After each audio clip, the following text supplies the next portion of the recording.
A paz do Senhor, irmãos. Vamos ficar em pé, fazer uma oração, dar início ao nossa palestra dessa semana, dessa noite.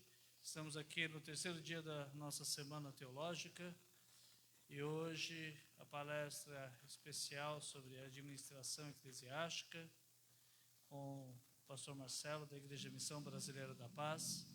É um prazer recebê-lo aqui. Vamos orar e depois eu quero que você abra sua Bíblia em Provérbios, capítulo 7. Altíssimo e soberano Pai, nós iniciamos agora este trabalho, Senhor, referente à Semana Teológica, semana que o Senhor colocou no nosso coração, Pai amado, para instruir a Tua Igreja, o Teu povo, e que até aqui, Senhor, tem sido bênção sobre bênção. Hoje não será diferente, a Tua presença está aqui, Senhor, o Senhor já falou no coração do Teu servo, vamos aprender segundo a Tua boa vontade. Fica conosco, abençoa, Senhor, nosso povo que está aqui na igreja, aqueles que estão assistindo, Senhor, online. Pai amado, que seja para a glória e honra do Teu nome, tudo que for ensinado e falado aqui, receba nosso louvor e a nossa adoração, hoje e sempre. Amém e amém.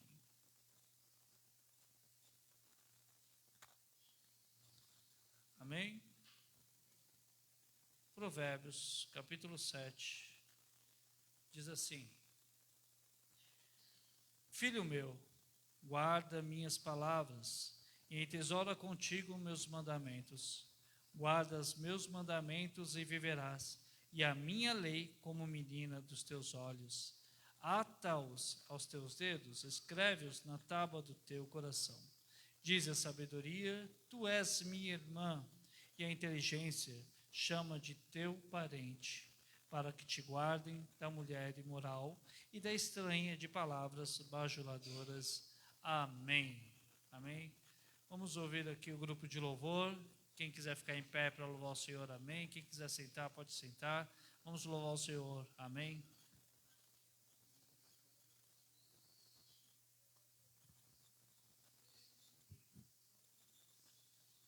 Saudamos a igreja com a paz do Senhor.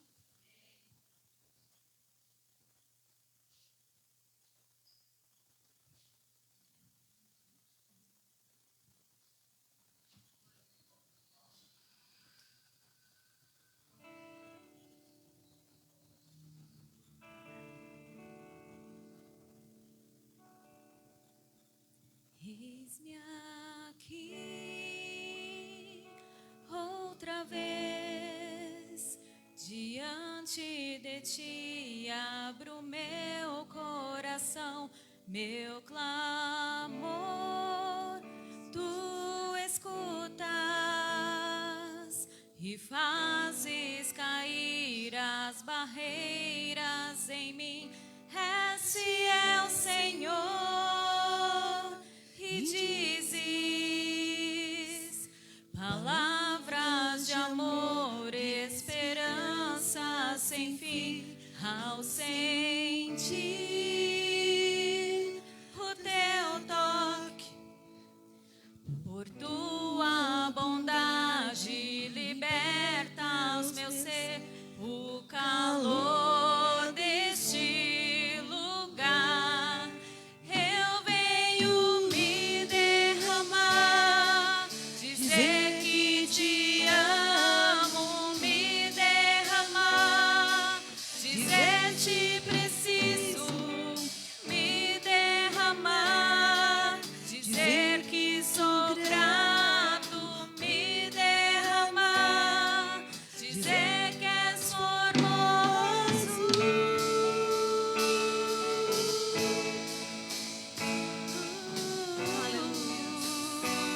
Derrame-se na presença do Senhor. Eis-me aqui outra vez diante de ti, abro meu coração, meu clamor, tu escutas e fazes cair as barreiras em mim. Esse é o Senhor. E dizes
Aleluia.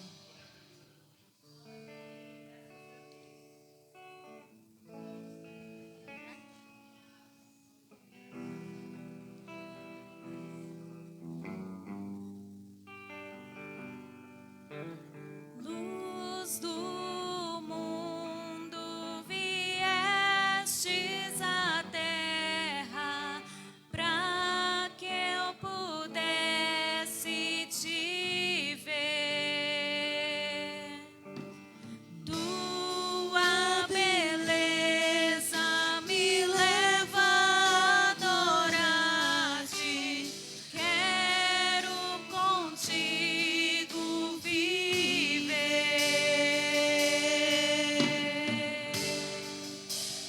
Vim para adorar-te, vim para prostrar-me, vim para dizer que és meu Deus, és totalmente amável, totalmente digno, tão maravilhoso para mim.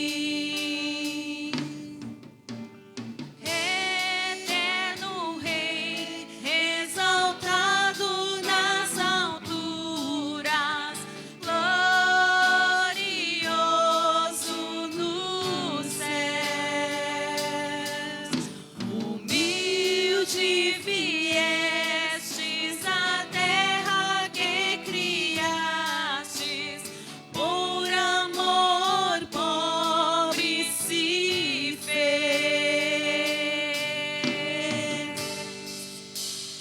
Vim para adorar-te, vim para prostrar-me, vim para dizer que és meu Deus, és totalmente amável, totalmente digno, tão maravilhoso para mim. Eu vim para adorar-te, vim para prostrar-me, vim para dizer que és meu Deus, és totalmente amável, totalmente digno, tão maravilhoso para mim.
Louvado e agradecido o nome do Santo Senhor.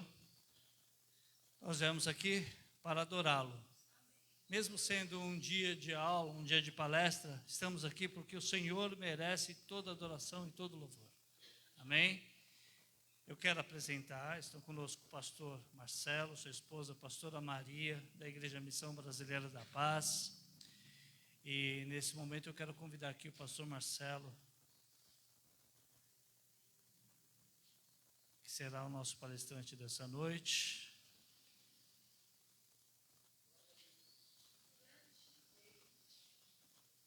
Como vamos receber o servo do Senhor? Seja bem-vindo em nome de Jesus. E a esposa dele? Seja bem-vinda em nome de Jesus. Amém. Pode sentar-se? Pode sentar? Pode sentar. E com a igreja, nosso pastor Marcelo.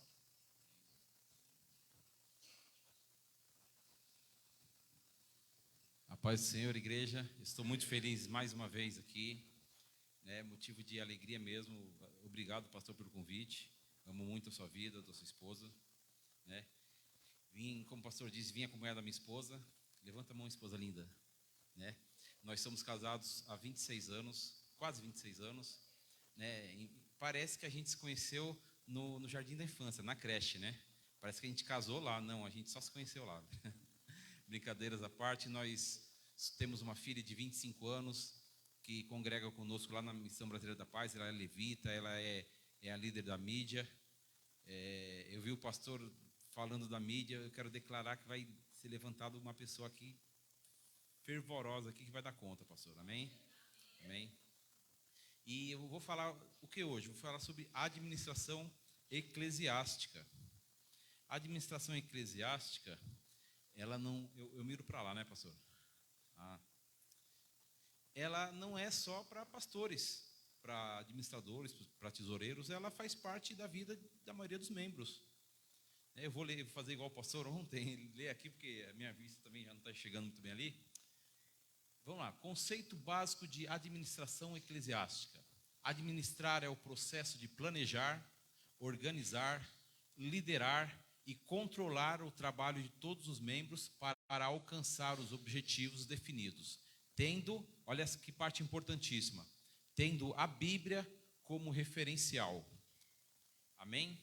Então, tudo que nós vamos fazer, a gente tem que fazer baseado na Bíblia, na palavra de Deus. Ela é o nosso manual do proprietário. Não existe outra forma da gente tentar fazer as coisas sem a palavra do Senhor, porque uma organização, um agrupamento que tenta fazer as coisas sem a palavra do Senhor, ela acaba virando uma ONG, ela acaba virando um clube, e não é o intuito. A gente está falando hoje de administração eclesiástica. Por questão de tempo, infelizmente, nós não vamos entrar na etimologia das origens, eclésia, kuberneses, os significados. Então, nós vamos nos atentar apenas a alguns pontos práticos, tá bom? Amém? Eu sei que vocês vieram aqui sedentos por teologia pura, mas nós vamos dar uma pincelada em muitos aspectos. Porque, na realidade, quando nós fazemos essa aula de administração eclesiástica lá no nosso seminário teológico na Missão Brasileira da Paz, são 4 semanas, 4 a 5 semanas, é um mês inteiro, aulas de 2 a 3 horas. Então, aqui a gente vai ter que, como diz o meu pastor Eduardo, tirar leite de pedra. Amém? Antes de comentar aqui sobre o que é, os tópicos, o planejamento, a organização, a liderança, o controle, que eu quero falar que o nosso Deus, ele gosta das coisas organizadas.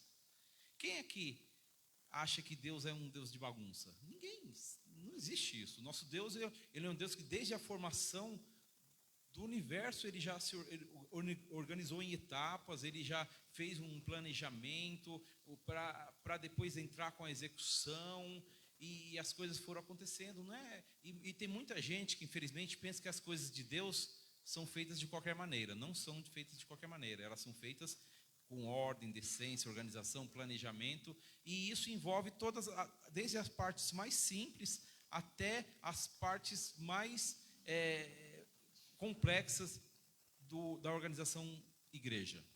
Amém? Planejar. Planejamento. Onde, como e quando eu quero chegar. O melhor exemplo para que você entenda o que é um planejamento, eu vou dar um exemplo prático que muitos de nós aqui já tentou emagrecer, não tentou? Você, para emagrecer, você faz um planejamento. Você fala, eu preciso perder, por exemplo, 15 quilos. Eu quero perder esses 15 quilos em até 6 meses, um ano, uma data que você acha que você consegue. E como eu vou conseguir? Vou fazer exercícios, eu vou fazer dieta, eu vou fazer uma combinação de dietas, exercícios, ou eu vou jejuar, né? Não importa a forma, mas você fez um planejamento, você definiu como vai ser feito, como o prazo e aonde você quer chegar. Isso é planejar. Antes de começar a executar, nós temos que, não isso só na igreja, mas para a vida pessoal de cada um de nós temos que ter um planejamento. E tem muita gente que pensa que as coisas de Deus é tudo sem planejamento, é de qualquer forma. Não adianta, as coisas de Deus são organizadas. Nós temos que saber, sim, planejar. Por exemplo, o seu irmão acabou de se converter. E você vê que ele está sedento por Deus, ele quer fazer as coisas, então você já vai fazer com ele um planejamento, falar, nós vamos começar a ler a Bíblia, nós vamos começar em tanto tempo você tem vontade de ser um obreiro, e ele já desperta, e você já começa, e como nós vamos fazer isso? Você vai fazer um seminário, você vai me acompanhar, nós vamos fazer um discipulado. Essa forma, na igreja, é a mesma coisa. A nossa vida é feita dentro de um planejamento. Tem gente que é pequenininho e já faz um planejamento. Eu quero me formar, eu quero ser um profissional assim, eu quero casar com tal pessoa, eu quero... E na igreja, a mesma forma. A igreja tem que ter um planejamento. Organização.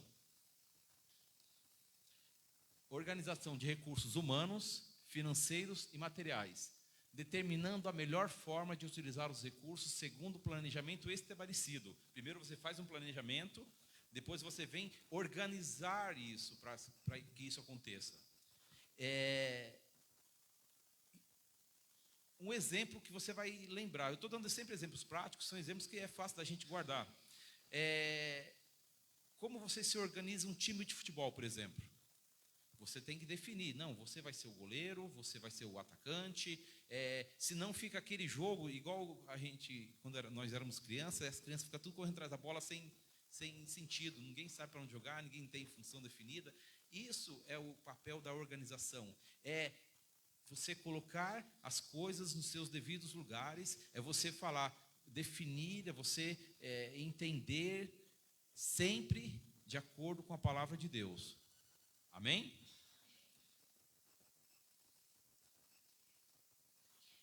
Antes de ir para a liderança, nós falamos sobre administração de recursos de pessoas. Então nós vamos falar aqui de gestão de pessoas.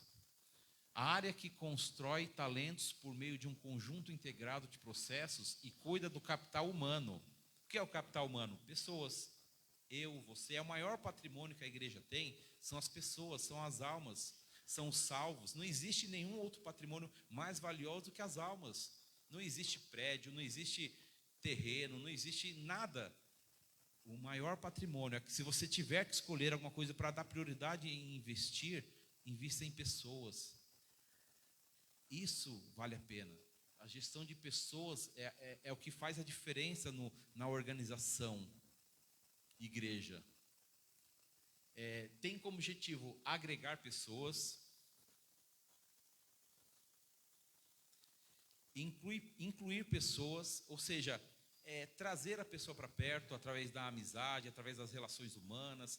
Foi feito alguns estudos recentemente e diz que esses estudos, infelizmente eu não lembro a fonte, mas diz que a maioria das pessoas ficam numa organização religiosa, numa igreja, por conta das relações pessoais que elas têm, relações de família, e que elas sentem uma família mesmo, relações de amizade. Isso faz, porque todas as igrejas, elas têm palavra, elas têm o louvor, elas têm outros departamentos, mas o que faz não é nem isso, não é a qualidade dessas coisas propriamente ditas isoladas, mas é esse carinho, essa gestão, esse amar as pessoas.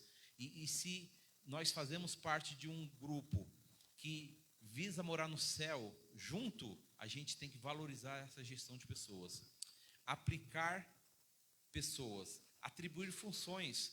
É como eu disse, uma pessoa entrou e você vê que ela tem um potencial, ela tem uma característica que eu vou dar um exemplo. Entrou um jovem de tecnologia, ele adora fazer essas partes de mídias, ele adora as redes sociais, e você sentiu que ele está disposto a ajudar na mídia. Toma posse, pastor.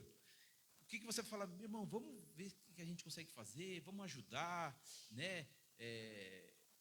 E as coisas vão começar a acontecer, porque você vai atribuir de acordo com aquilo que você percebe que ele gosta. Recompensar pessoas. Nós precisamos de motivação. Nós precisamos de palavras de motivação sempre. Aquela história de que a gente não precisa ser reconhecido por ninguém, eu não acredito muito nisso não, isso é letra de música, porque a gente gosta de receber um obrigado. Lá no nosso ministério, quando nós fazemos um evento, quando nós fazemos uma ação social, quando nós fazemos seja o que for, o pastor ele tem como costume sempre honrar as pessoas. Ele dá presente? Não, ele chega, pede para a pessoa subir, a gente ora por ela, agradece, ele honra, porque as pessoas gostam de ser honradas, né? A pessoa gosta de ser valorizada, a pessoa gosta de ser... Nós somos seres humanos, nós gostamos disso.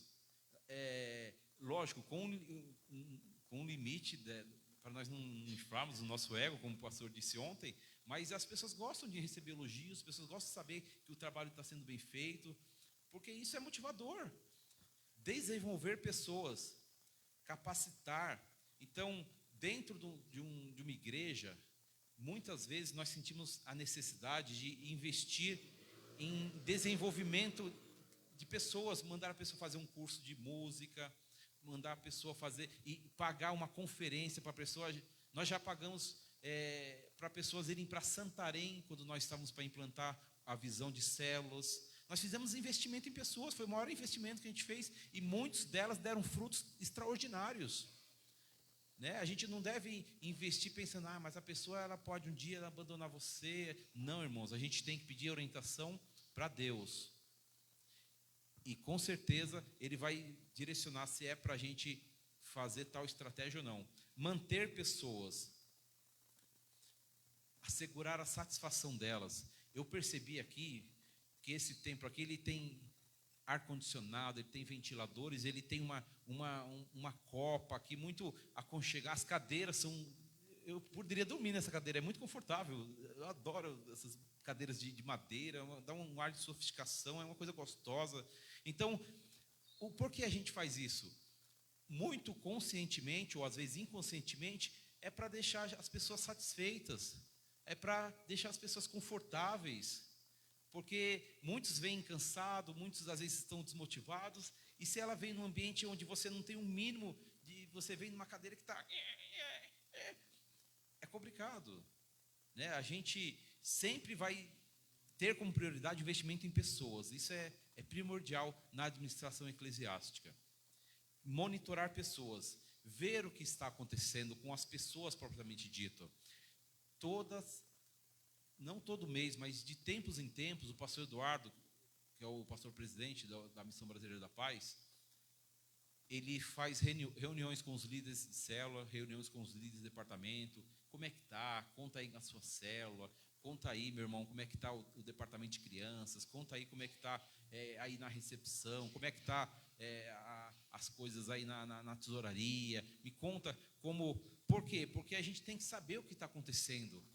A gente tem que monitorar, a gente tem que...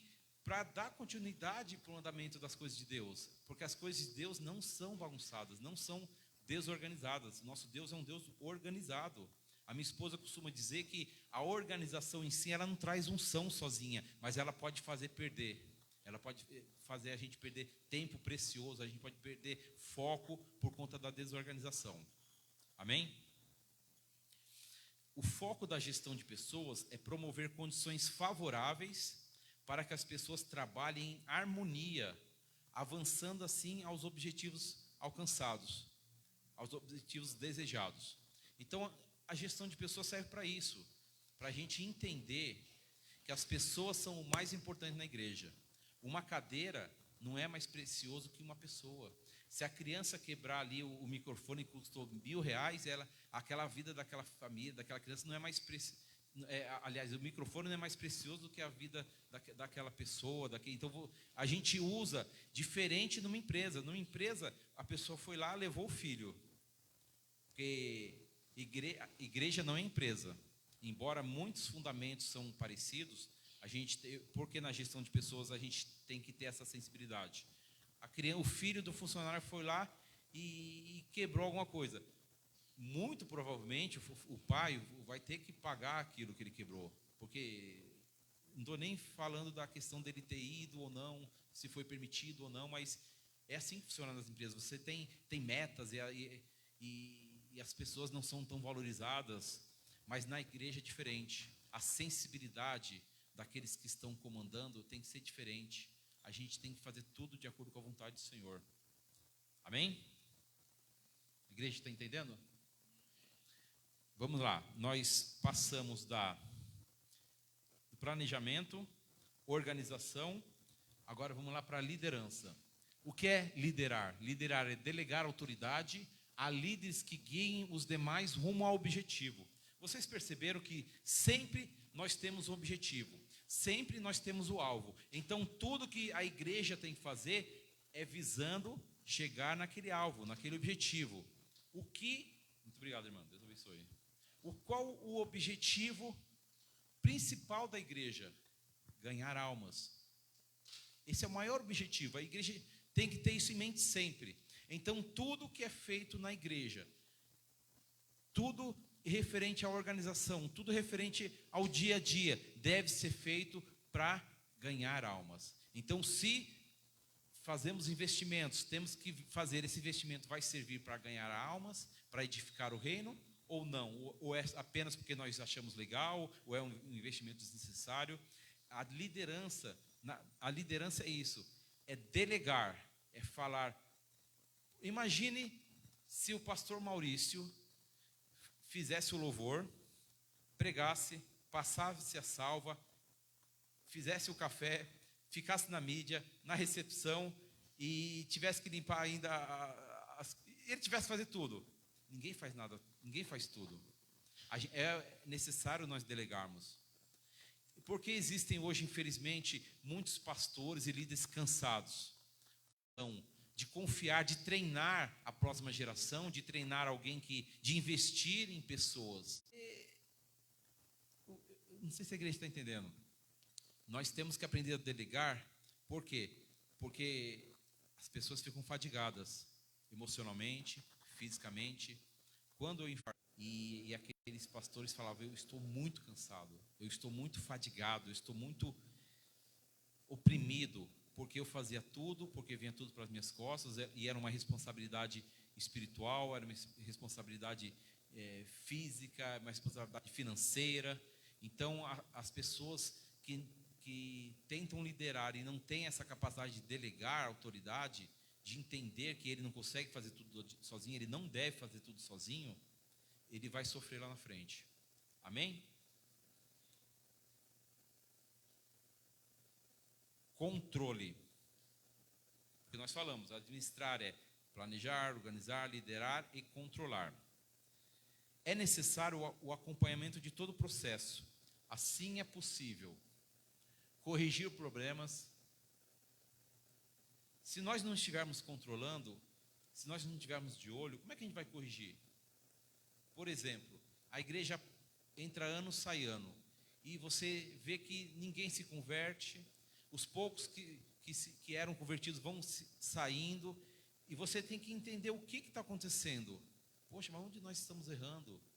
Será que nós estamos errando no gerenciamento de pessoas? Será que nós estamos oprimindo? Será que nós não estamos investindo? Será que as pessoas estão desmotivadas? O que será que está acontecendo para que esteja acontecendo essa evasão de membros?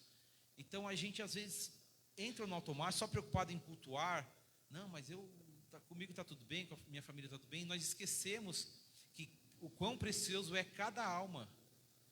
As pessoas falam às vezes, mas eu não estou preocupado muito com o número. Mas o número em si ele não é importante. Mas você sabia que cada um daquele número é uma pessoa que vai deixar de morar no inferno? Então nós temos sim que nos importarmos em que as pessoas fiquem firmes com Jesus. E para isso nós temos que corrigir os problemas. E de diversas ordens, problemas que acontecem no dia a dia, né?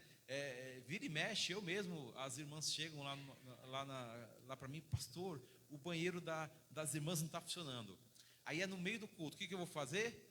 Eu falo, irmão, o que eu posso fazer nesse momento é pegar um baldinho aqui, você joga a água lá, é o vaso que está com problema ou é o mecanismo que aciona a água? Eu falo, não, é só o mecanismo, então enche esse baldinho aqui, vou lá, tal.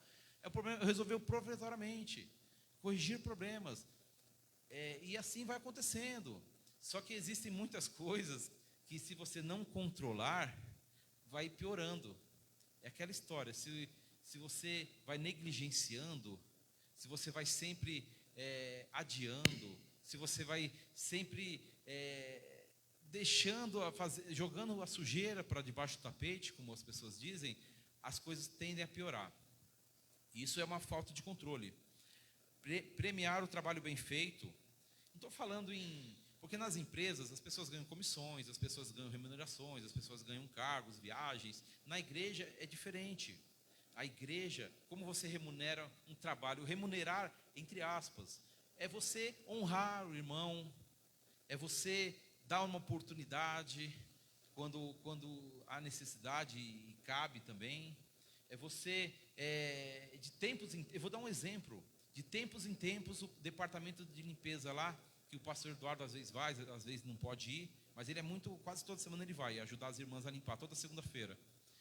E de tempos em tempos, eu falo para ele assim, pastor, compra uma pizza para o pessoal.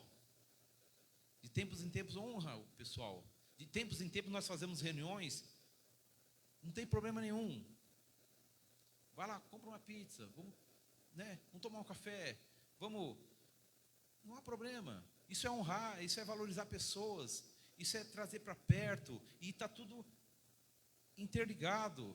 Então o controle também é você premiar o trabalho bem feito, é você honrar, é você orar, trazer aqui, esse irmão aqui, ele limpou as lâmpadas aqui, o irmão Edson lá, dias atrás, ele limpou todos os ventiladores, lá a gente tem uns 8, 10 ventiladores, e ele limpou, desmontou, limpou tudo, e passou um final de semana inteiro fazendo isso. O pastor Eduardo chamou ele aqui, vamos orar pelo irmão Edson, obrigado irmão, né?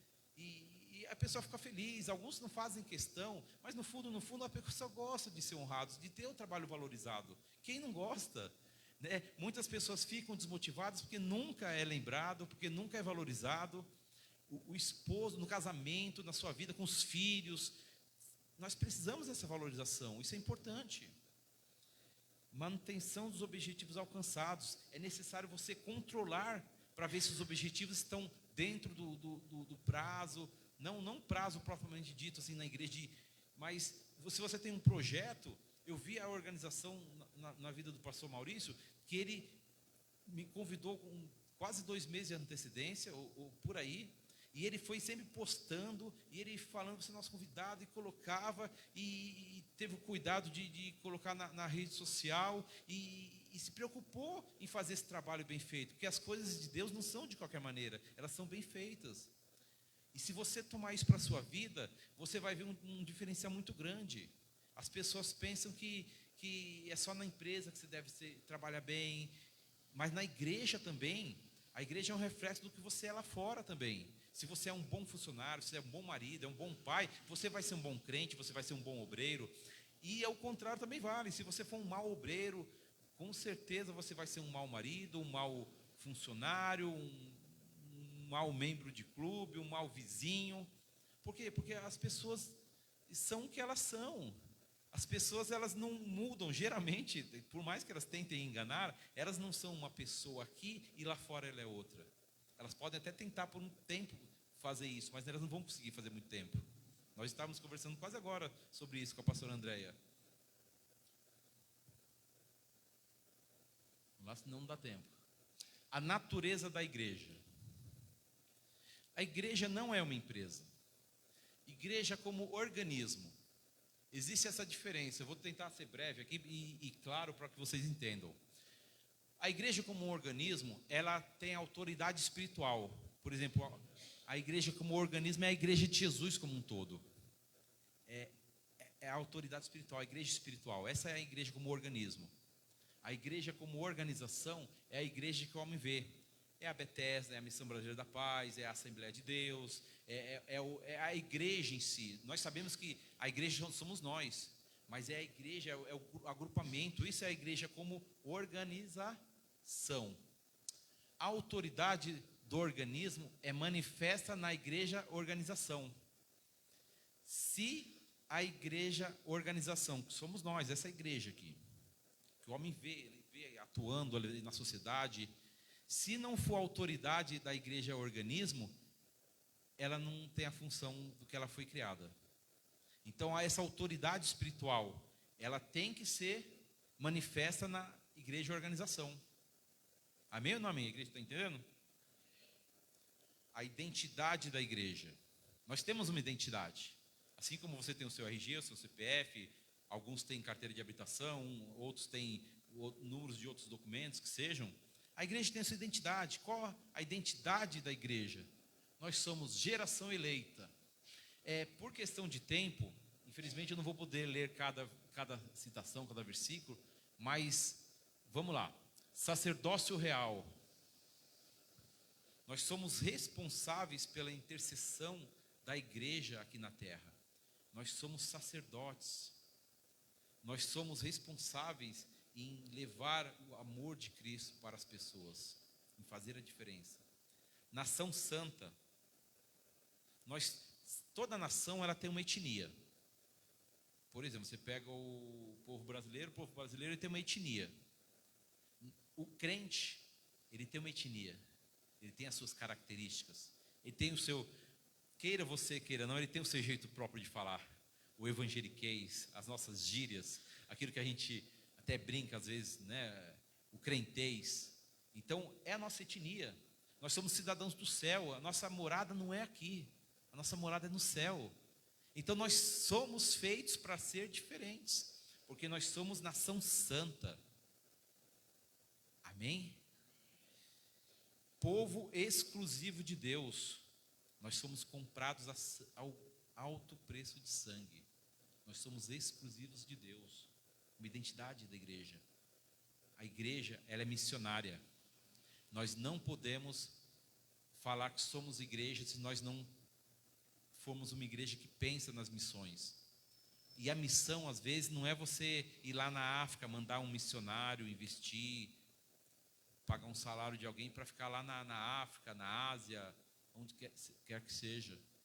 Às vezes, mandar um missionário é você falar para o seu vizinho que Jesus te ama. É você falar para o seu familiar, é você dar um bom testemunho. Às vezes nós somos missionários dentro de casa, às vezes só você é crente. Às vezes só você na família é crente. Assim como eu, quando me converti, as pessoas debochavam e falavam, agora passou para a lei de crente, agora não pode mais nada. Pelo contrário, agora nós somos livres. Amém? Porque nós fomos chamados para anunciar as grandezas. Nós somos governados por Cristo. Essa é a grande diferença, essa é a identidade da igreja. Amém? O propósito da igreja.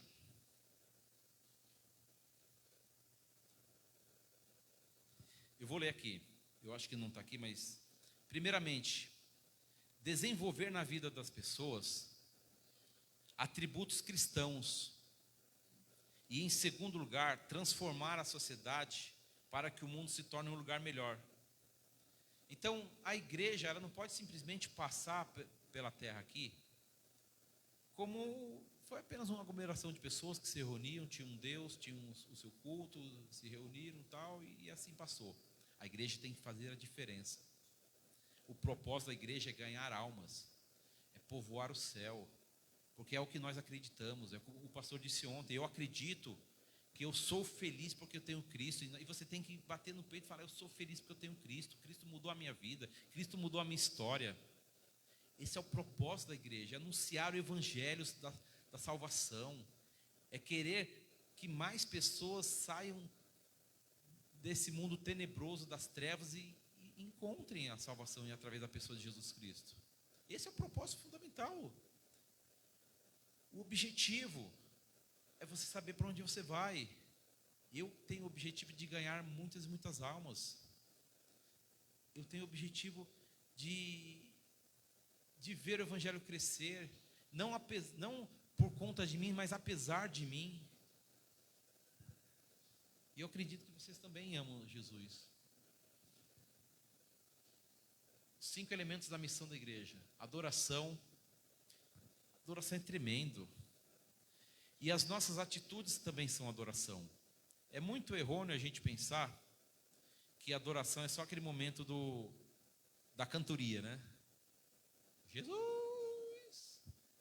Adoração, isso é uma parte, isso também é adoração.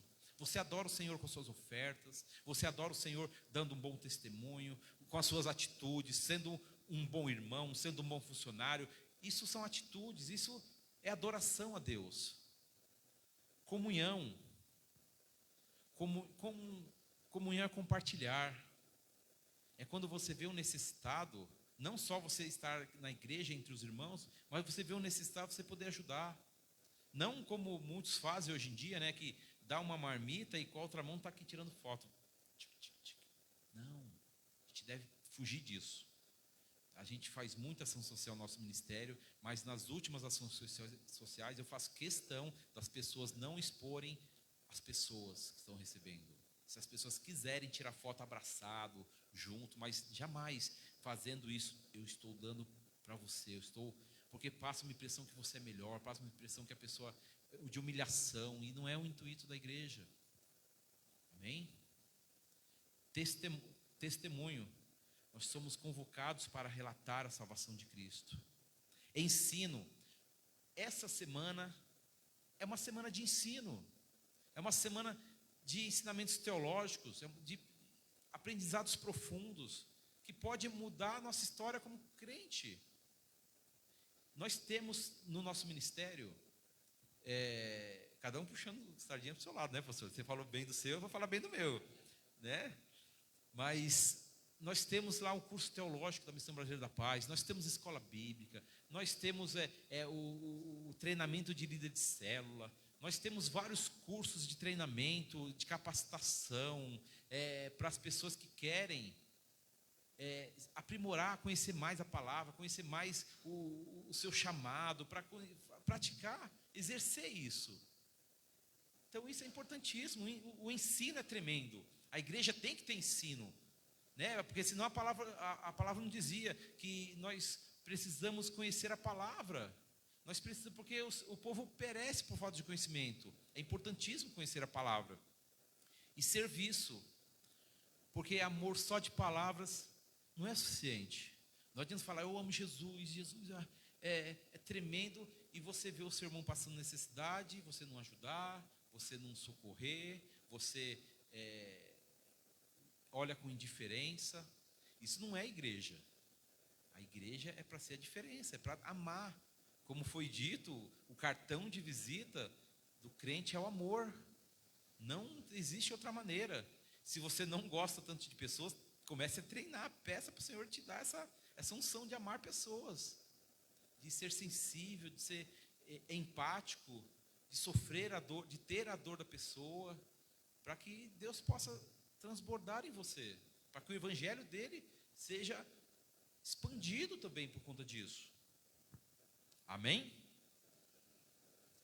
Características do administrador Neemias. Por que eu escolhi o profeta Neemias para dar alguns exemplos de algumas características? Porque para mim, ele foi um dos melhores administradores que a Bíblia relata.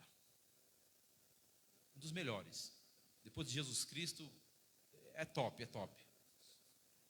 E ele tinha as características tanto naturais quanto espirituais.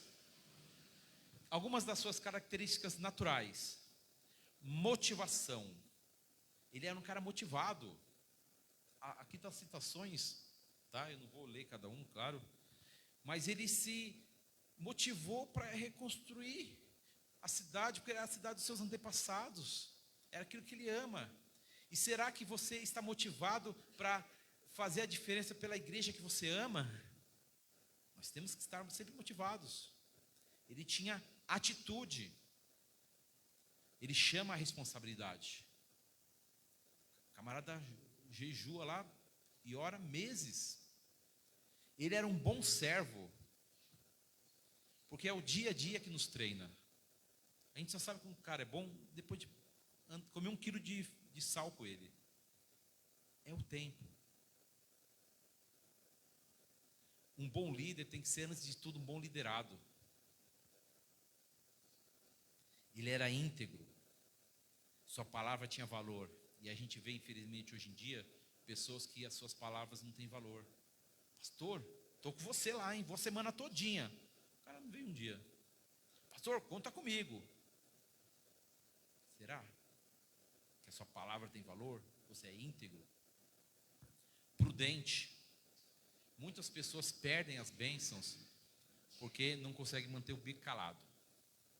Antes das coisas acontecerem, o camarada já está, já põe até na rede social. Porque eu estou pensando em viajar, porque eu vou tirar férias, porque eu vou comprar um carro, porque eu quero trocar de casa, porque eu tenho um sonho de ser.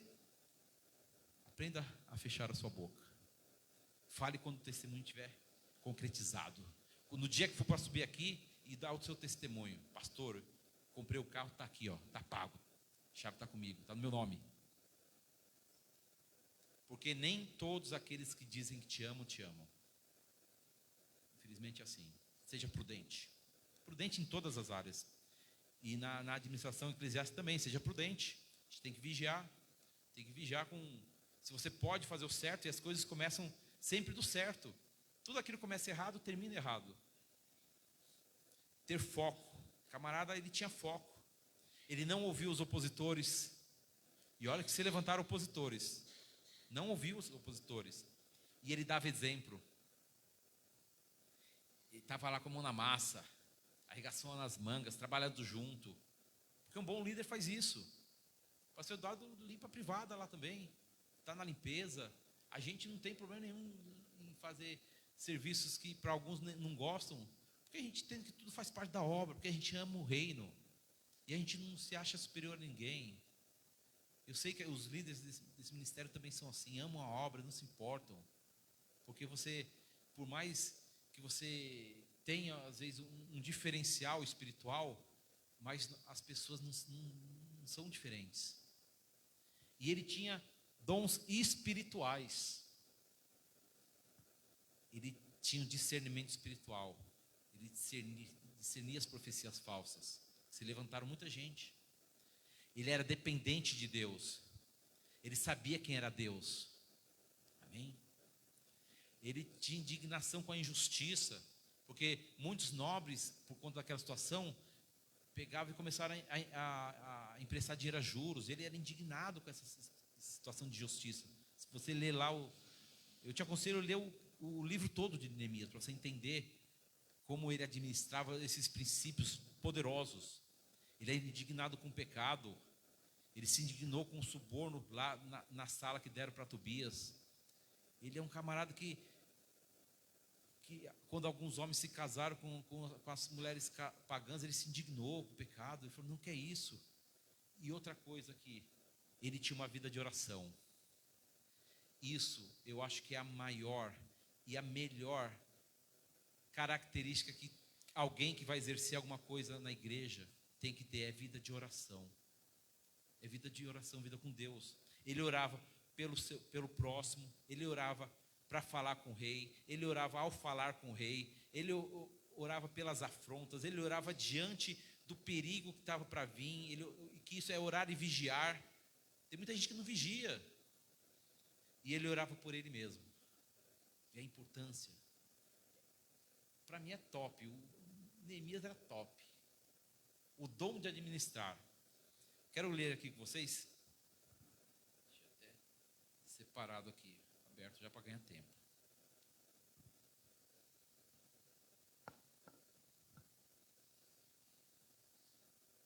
Primeiro Coríntios 12:38.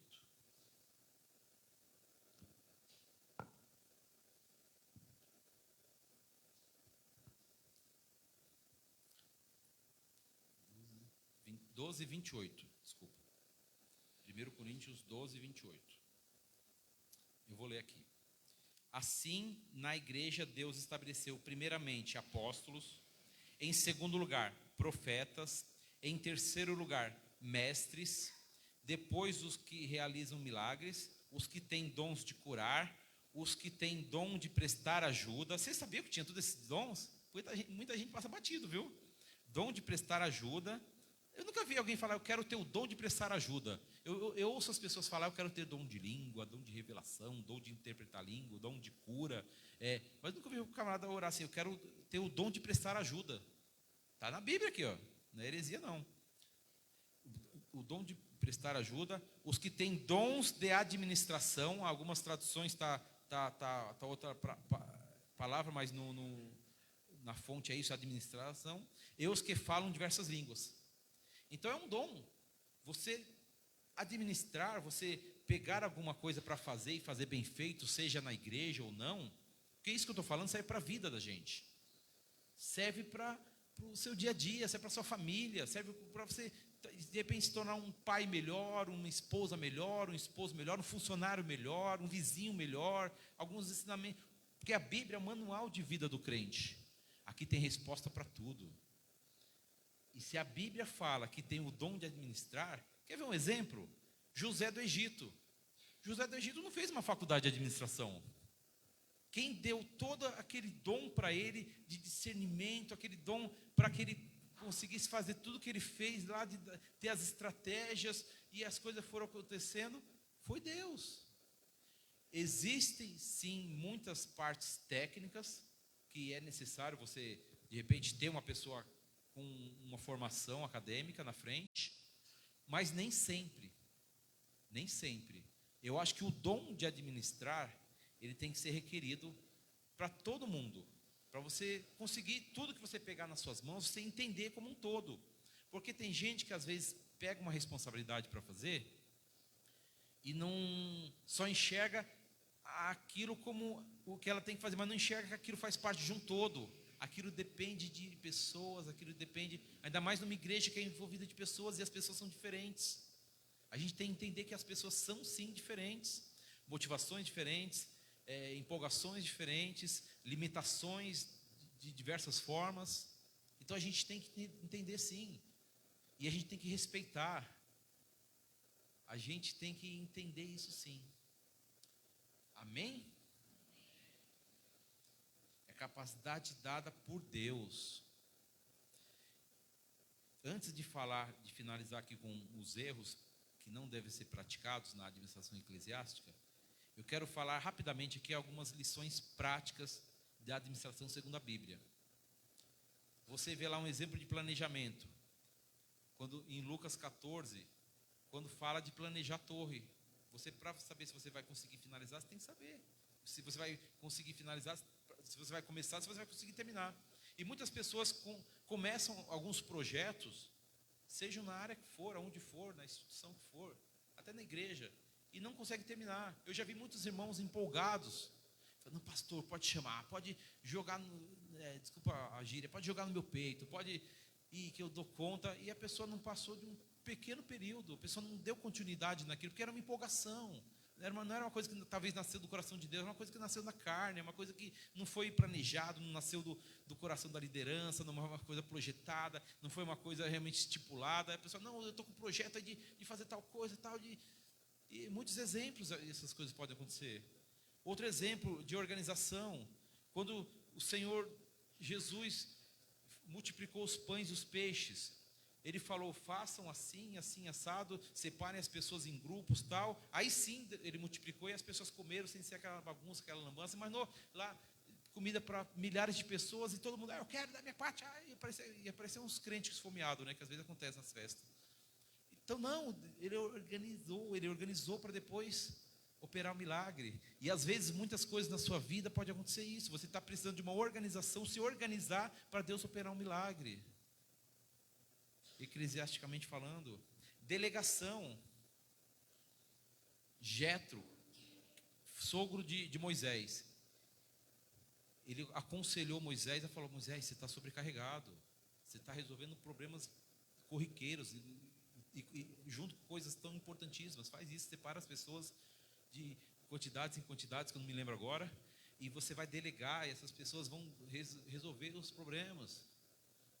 O Supremo, né, pastor? Aí tem as jurisdições menores, e assim vai. Isso é delegação.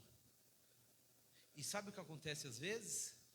Nós, no delegar, quando nós temos dificuldade em delegar, nós temos dificuldade de aceitar, às vezes, o conselho de pessoas que têm menos maturidade espiritual que a gente, porque a gente se sente superior. Não, porque eu sou um pastor, porque o irmão está... Jetro, Moisés falava com Deus. Moisés era o cara que trouxe lá as pedras. Moisés era o cara que fazia, acontecia. E Jetro a Bíblia fala que ele era o sogro de Moisés. Quem era Jetro? O sogro de Moisés. E Moisés parou, pensou e acatou, porque ele viu que era prudente. E muitas pessoas, por conta da sua soberba, às vezes não acatam. Amém? Já aconteceu com você de ver isso? Nossa, mas por que não está acontecendo? Às vezes é orgulho. Controle. Temos lá em Mateus 25, lá a parábola dos talentos. O que você fez com os seus recursos, o que você fez com aquilo que Deus te deu na mão, o que você fez com o seu dom. Talvez você esteja enterrando algum dom, talvez você... Então são lições práticas de administração segundo a Bíblia. Nós temos muitos e muitos exemplos aqui, infelizmente o tempo está se esgotando. Noé, Moisés, Josué, Daniel, José do Egito, e assim vai muitos e muitos e muitos exemplos. Porque nós somos administradores por si só. Mas eu não administro nada, pastor. Eu não sou administrador, eu não sou... Você administra o seu corpo, você administra o seu tempo, você administra a sua família, você administra o seu culto no lar, você administra os seus amigos, o seu tempo com os amigos, ou as relações que você tem, você administra os seus talentos, você administra o seu dinheiro, você administra as suas oportunidades que surgem na sua vida em diversas áreas. Nós somos administradores por si só, todos nós aqui somos. Por isso a importância dessa aula de administração eclesiástica. Aqui está dando um foco nas coisas ligadas à igreja, mas você pode levar isso para sua casa. Ser um crente melhor, administrar melhor. De repente saia daqui falando, eu vou começar a administrar melhor o meu tempo, eu vou parar de perder tanto tempo com redes sociais, vou me dedicar mais à palavra, vou conhecer mais. Eu quero ter essa vontade de conhecer mais, para saber mais, para ter essa diferença, porque isso me traz felicidade, porque isso é o que Deus quer, isso aí. Amém? E para finalizar aqui, que o tempo já está, embora o pastor falou que eu não tenho limite, mas eu vi que todos os dias terminou por volta das 9 horas, 9 e um pouquinho, viu? Eu não quero cansar vocês. Erros para não se cometer. Nunca, devia estar até em grandão lá, nunca devemos passar por cima da nossa liderança. Às vezes, a nossa liderança não tem a mesma capacidade técnica, não tem a mesma formação, não é um administrador, não é um economista, não é um advogado, não é que você. E você sabe que aquilo vai funcionar daquele jeito, e você sabe que a pessoa e o seu líder não entendeu ainda por algum motivo. Ore, se for da vontade de Deus, Deus vai colocar no coração da sua liderança e ele vai entender, se for a vontade de Deus mesmo. Porque às vezes também o coração do homem é enganoso. Muitas vezes a gente fala, isso vai dar certo, e às vezes a gente quer colocar técnicas administrativas do mundo. Embora muitas dessas técnicas já existiam há muito tempo, através da palavra do Senhor, e as pessoas só colocam um nome bonito, falam, não, que isso aqui é uma técnica de tal historiador, de tal homem e tal, mas isso aqui já existia há milhares de anos, essas técnicas de motivação. Jesus praticava muitas delas, de organização, de planejamento, de delegação, de controle. E às vezes a gente quer passar com a nossa ânsia de ver as coisas acontecerem, às vezes é boa intenção, mas nem sempre a boa intenção é o que deve prevalecer. Nunca devemos passar por cima da nossa liderança. Se a sua liderança falar não, é não. Mas eu tenho certeza, quantas vezes o pastor Eduardo falou não, e eu tinha certeza que daquele jeito não ia dar certo, mas nós acatamos, né, amor? Porque a liderança está sobre o anjo da igreja. Princípio bíblico, princípio fundamental. Não ouvir conselhos por se achar o dono da verdade. É o que aconteceu lá com a relação de Jetro com Moisés. Moisés podia falar, não, eu sou o cara que fala com Deus, eu sou o cara que sei tudo, eu dou conta assim, quem é você? Você é só meu sogro, você não é o cara... Quantas pedras você trouxe lá com Deus? Quantas vezes você arder lá? Quantas vezes você... Mas ele ouviu o conselho, ele ouviu. Então um erro é não ouvir. Lógico, tem conselhos que você não tem que ouvir não. Ora a Deus, tem conselho realmente que é de pessoas perturbadas. Mas eu estou falando para você não se sentir superior, para você analisar. Outro erro, valorizar mais os projetos do que as pessoas. Eu disse, igreja não é empresa.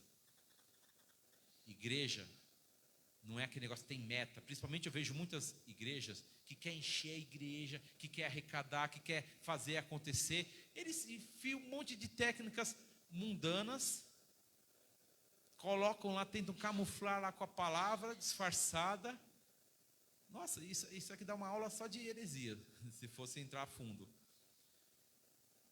E entram, mas não é a motivação certa, porque você está valorizando mais os projetos do que as pessoas, as almas, as vidas, a salvação. Você enxerga as pessoas como números. Eu tenho certeza que o pastor Maurício conhece o nome de cada um de vocês. Quem é casado conhece o nome do esposo, quem tem filho conhece o nome do filho. Isso é um cuidado.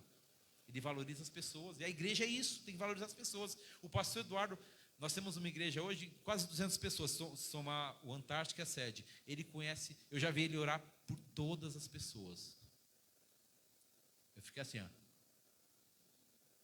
Irmão, Senhor, abençoe tal pessoa, tal pessoa. Eu não sei o critério que ele fizer, se ele vai lembrando pelo jeito que a pessoa senta, pelas células, ele lembra cada um da célula. Eu não sei o critério, porque é Deus. Isso é o dom de amar as pessoas. Isso é o cuidado, isso é gostar de pessoas.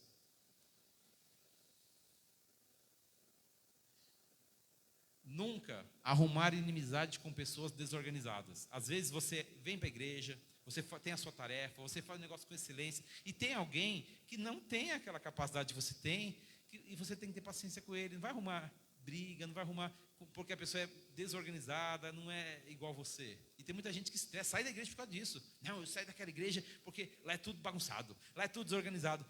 A Bíblia diz que nós temos que ter paciência com os nossos irmãos. A administração é isso. É você ter paciência, é você entender os limites, é você saber que dá-se tempo ao tempo. Colocar princípios seculares, um erro que muitas pessoas fazem, princípios seculares acima dos princípios espirituais.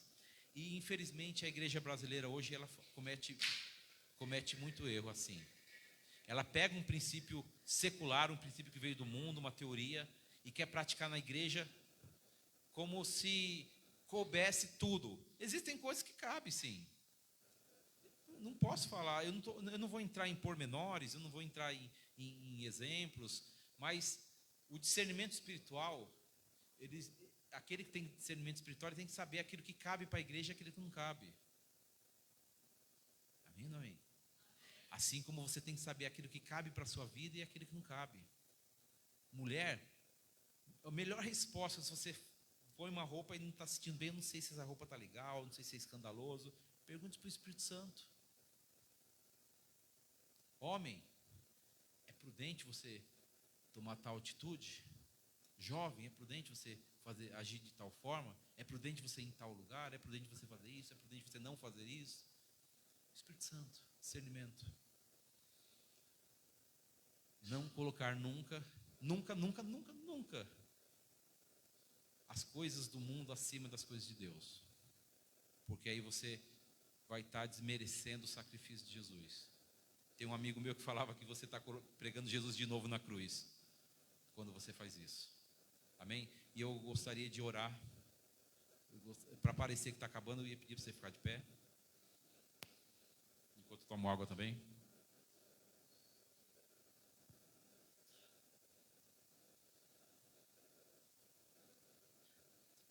Poderia ficar aqui vários dias falando de muitas coisas aqui, de departamentos, mas vocês sabem, vocês são da igreja já.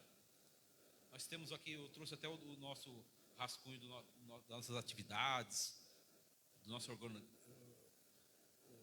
organização, dos nossos departamentos, né? Mas infelizmente não teve tempo, né?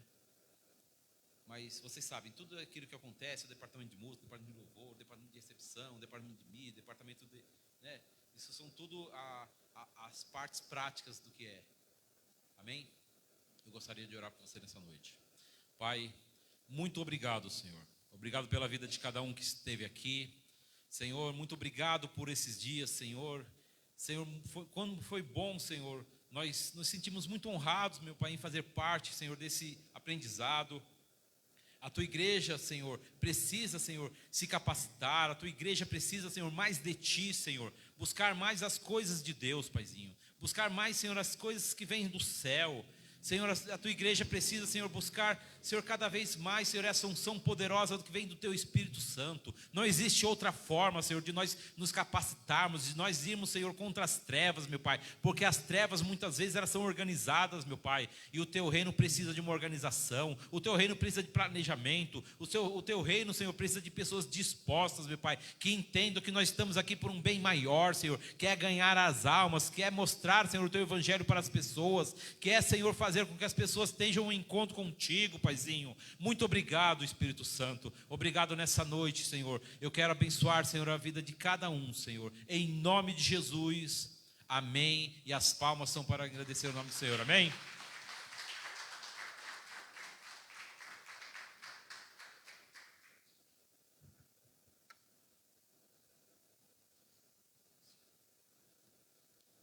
Aleluia. Deus abençoe o nosso pastor Marcelo por esse ensinamento que ele trouxe para nós essa noite. Pode deixar ainda. Tá? Pode. Bom, daqui a pouco a gente se liga. Eu quero chamar o grupo de louvor para fazer agora mais um louvor. Pode sentar-se. Né? Grupo de louvor vai fazer mais um louvor. Nós vamos recolher dízimos e ofertas para a casa do Senhor. Amém? Você que nos assiste pela internet, que Deus abençoe sua vida, que você, espero sim que este curso esteja abençoando a sua vida e que amanhã tem mais, viu? Amanhã a nossa irmã Dalvana estará ministrando aqui sobre psicologia pastoral, né? E eu tenho certeza que vai ser muito proveitoso para todo mundo. Então, você pode pensar, não sou pastor, por que eu vou assistir? Porque aí você vai entender como é que um pastor pode agir, quais os limites, como que ele te aconselha, né? Onde você pode ajudá-lo a aconselhar alguém, a reforçar o trabalho ministerial. Amém? E eu também quero deixar bem claro aqui, o pastor Marcelo falou bastante aqui, pastor Maurício, sabe o nome de vocês, pastor Maurício, mas a nossa presidente é a pastora Margarete, né? E ela que cuida e gerencia, nós estamos aqui também auxiliando e fazendo a obra do Senhor. Amém? Então, Deus abençoe a todos, grupo de louvor.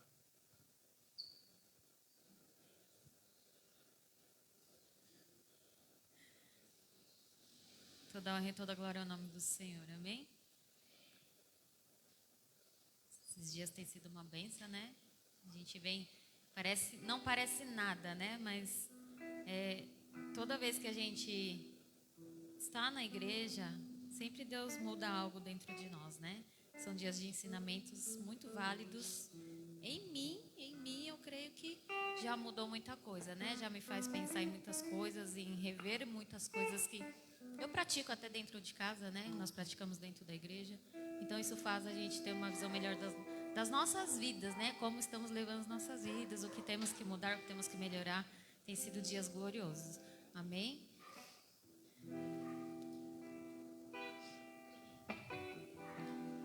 Porque dele, por ele, para ele são todas as coisas. Se você puder, fique de pé.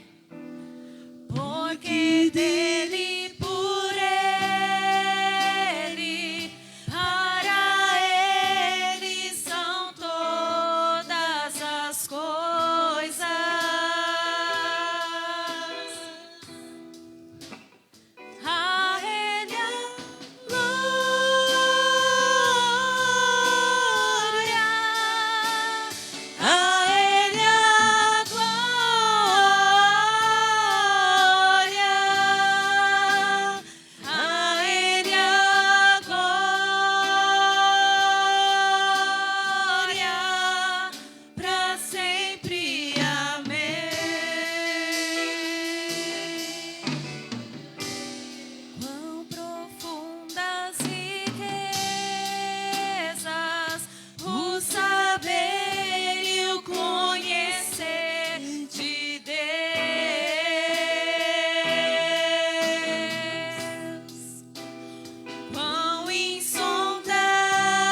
Que Deus abençoe a vida de cada um de vocês que estiveram aqui. Mais uma vez, muito obrigado, pastor Marcelo, pastora Maria. Leva a paz, pastor Eduardo. Amém. Você que está nos ouvindo, a Igreja Bethesda, ela tem cultos aos domingos, às 10 horas da manhã e às quintas-feiras, às 8 horas da noite. Nós estamos localizados na Avenida Massal Watanabe, número 525, Jardim Santa Cruz. Junto conosco nesse trabalho estão a Igreja Missão Porta da Salvação, que fica na rua Dr. Paulo Furtado. O número agora eu não lembro, mas se você chegar na rua Dr. Paulo Furtado, você vai encontrar lá a igreja. Está fácil de localizar, a placa é grande. Eles têm culto aos domingos, 9 horas da manhã. E a Missão Brasileira da Paz, que tem culto às sextas-feiras, fica na Puxinanã, número 7, na Vila Rica. Tem culto às sextas-feiras, a partir das 8 horas da noite, e aos domingos às 18 horas. Amém? Gostaria muito que você estivesse cooperando conosco, né? Puxando a sardinha para cá, né? Então, Bethesda, primeiro lugar, depois as outras você escolhe aí não poder estar aqui. Amém? Que Deus abençoe a sua vida. Amém? Agora já pode ligar. Deus abençoe, aguardamos você amanhã. Amém? Vamos ficar, bom, em pé já estamos. Vamos agradecer ao